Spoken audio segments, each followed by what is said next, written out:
사법 유치원 비리 관련해서 완전 뜨고 있는 분입니다. 박용진 의원 다시 나오셨습니다. 안녕하십니까? 안녕하세요. 서울 네. 강북을 박용진입니다. 예. 강북을. 최근 후원금도 쏟아진다고요.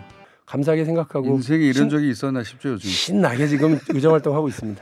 이거 쉽지 않은 일인데 박용진 3법이라는 게 등장합니다. 네. 이게 국회의원들이 법 앞에 자기 이름 붙여서 일반 명사처럼 통용되기 시작하면 이게 최고의 영광이거든요, 사실. 최고 영광이죠. 예, 이제 박용진 3법 발의하셨는데 유아교육법, 사립학교법, 학교급식법. 네, 예, 이게 만약에 통과된다면 통과될 가능성이 상당히 높죠. 지금은 분위기가. 예, 지금 분위기로서는 그렇습니다. 예. 최대 걱정이 이제 제1야당인 자유한국당이 어떻게 나올지인데 아직 정확하진 않습니다만 현재 교육위원회에 계시는 자유한국당 의원님들의 분위기도 예. 조금 문제가 있으니까 어떻게든 해결해야 된다인데다가 사립학교법은 이때까지 역사가 통과시키려면 어마어마한 비용을 치르고 결국 못 통과시켰거든요. 근데 이번에는 좀 다르죠. 예, 약간 그 자유한국당 쪽에 그 사립재단에 관계되신 분들이 계세요. 장제원 의원, 홍문정 의원 이런 분들이 계시는데 나경원 의원도 있죠. 예. 나경원 의원도 계시고 예. 제가 그분들에게 좀 설명을 드리려고 그러는데요. 이번에 개정하려고 하는 건 그 유치원과 관련된 것만 손을 대니까 전체를 다 손대는 건 아니다. 이 3법을 내용을 좀 짚어보겠습니다. 우선 유아교육법은 뭐가 바뀌는 겁니까?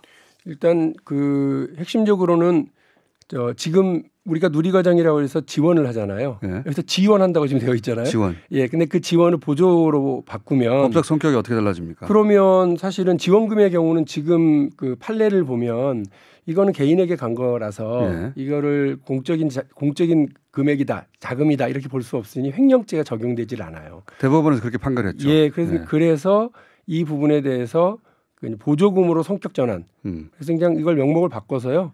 그 만일에 이것을 목적외로 사용하게 되면 처벌하게 되는 예, 그렇게 가능하게 됩니다. 핵심이 그거네요. 예. 예, 일단 지원금이 아니라 보조금으로 바꿔서 그 돈을 잘못 쓰면 처벌할 수 있게 만든다. 네. 또 내용이 있습니까? 사립 초중고등학교와 그 국공립 유치원은 투명한 회계 시스템을 쓰고 있는데 그 이름이 에듀파인이에요. 예. 이거를 아예 법으로 명시하도록 이번에 개정안에 담았습니다. 그래서 이건 반드시 쓸 수 있도록 해야 되고요. 그러니까 보조금으로 바꾸면 더더욱이 그 회계를 투명하게 해야 되니까 초중고 다 에듀파인이라는 회계 시스템에 들어와서 거기서 사용하는데 유치원도 여기 들어와라 이거죠. 네, 그렇습니다. 유치원 지금 안 들어오겠다는 거죠. 그거 안 들어오려고 지금 저러는 네. 건데. 그래서 제가 이거는 아주 쉽게 설명을 애누리 없는 에듀파인 유치원 연합회 쪽의 입장은 우리 입맛에 맞게 해줘라 이거예요. 이거 저는 그 동의할 수가 없거든요. 왜냐하면 똑같은 사유재산 출연해서 운영하는 사립 초중고등학교도 법인으로 전환해서 이렇게 하고 있는데 왜 당신들만 굳이 안 한다고 지금 이렇게 버티느냐? 이건 말이 되지 않는다. 네, 우리가 돈을 세웠는데 사유재산 처분에 대해서 니네가 왜 간섭하냐 정부가. 맞아요. 이 말이거든요. 아주 노골적이죠. 예. 근데 정부가 지원하지 않습니까? 지금은 보조금 성격의 금액도 있고요. 그다음에 지원금이라는 누리과정도 있는데 이거를 섞어서 써요.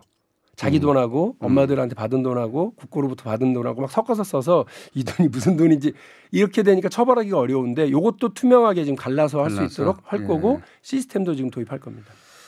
자, 그거 하나 있고요. 또 이런 건 어떻습니까? 지금 뭐 징계받고 그러면 얼마든지 이름 바꿔서 개원하잖아요. 이른바 간판가리라고 하죠. 네. 그 처벌을 받은 지 5년이 지나면 유치원을 다시 개원할 수 없도록 하는 결격 사유로 분명히 적시하고 또 이름 바꿔서 개원할 수 없도록. 예, 그리고 폐원을 한 뒤에 그 10년이 지나지 않으면 또다시 간판가리를 통한 개원이 불가능하도록 이렇게 했습니다. 그러니까 잘못 쓰면 반환 가능하도록 하고 돈을 네. 그리고 받은 돈들은 투명하게 공개하고 네. 그게 문제가 돼서 폐원해서 다시 열지 못하도록 한다. 네, 그런 그렇습니다. 거네요. 예.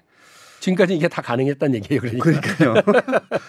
여기서 사립학교법이 나옵니다. 여기 대해서 이제 사립 재단들이 전투에 끼어들면 어마어마하게 싸움이 커지고 안 되니까 기존의 사학 재단들은 관계가 없고 유치원만 관계 있습니다라고 이제 제안하셨는데 이 사립학교법 개정안은 어떤 내용이 들어간 겁니까? 근데 제일 핵심적으로는 셀프 징계를 금지할 수 있게 됩니다.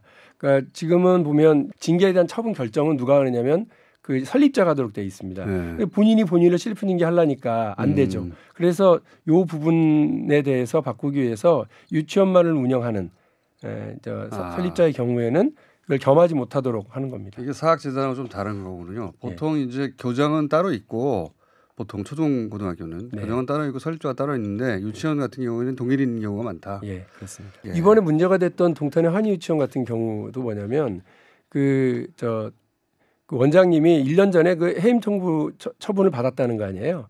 근데 그대로 계시면서 그냥 그렇게 어물쩡 하고 있었다는 거고요. 이 부분에 대한 본인이 설립자니까. 예, 이 부분에 대한 어떤 이걸 안 따를 경우 징계도 없었는데 이번에는 이거를 따르지 않으면 징계 조치가 또 따로 있게 됩니다. 아 그렇군요. 급식법. 예, 예. 이게 이제 부모님들을 분노하게 만드는 요인 중에 하나거든요. 그러니까 뭐 그런 얘기 나오지 않습니까? 하루 아이들한테 포도 2알 먹이라고 했다. 네. 초중고는 이게 불가능해요. 아이들이 상황 판단이 되니까 기본적으로. 근데 유아들은 이게 판단이 안 되잖아요. 내가 2알 먹은 게 이게 정상인지 아닌지. 그렇죠. 예. 근데 이거를 급식법을 어떻게 개정해서 하겠다는 겁니까? 이게? 아주 간단합니다. 지금의 학교 급식법의 적용 대상으로 유치원 급식도 하겠다는 겁니다. 지금까지는 그렇지는 않았거든요. 그래서 학교 급식과 관련해서 그 유치원 운영위원회의 심의를 거쳐서 그 어떤 위탁을 하게 되더라도 그러한 자격을 학교급식법에 따른 자격을 갖춘 자에게 위탁할 수 있도록 하고 지금은 그냥 원장님이 알아서 하는 거예요? 그렇습니다. 아. 그래서 요 기준에 대해서도 학교급식법을 따르도록 이제 하는 건데요. 근데 약간 뭐 그 교육부하고 의논을 해보니까 난색을 표하는 것 중에 하나가 그 아주 영세한 유치원의 경우는 이걸 참 적용하기가 난망합니다. 그러길래 위탁 업체를 선정할 만큼 비용이 안 나오니까. 네, 혹은 이제 그 영양사를 둬야 되게 돼 있거든요.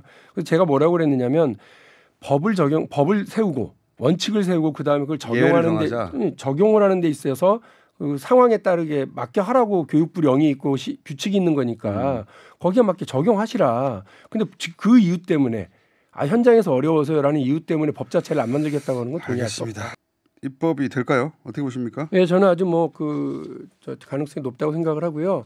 김태년 정책위 의장도 흔쾌하게 본인은 별 문제 없다 추진하겠다고 했고 어저께 홍영표 원내대표가 기자간담회 통해서 그런 방향과 원칙 박용진 3법 중심으로 한다 이야기를 했고요. 그래서 이제 남은 건 25일 어제 또 당정청 비공개 회의를 통해서 설명이 됐고 대부분 의원님들이 다 공감을 하십니다. 이게 통과되려면 사실 여론의 압박이 필요하거든요. 맞습니다. 예, 계속 이번에 통과될 때까지 관심을 가져주시기 바라고 이제 들어가시죠.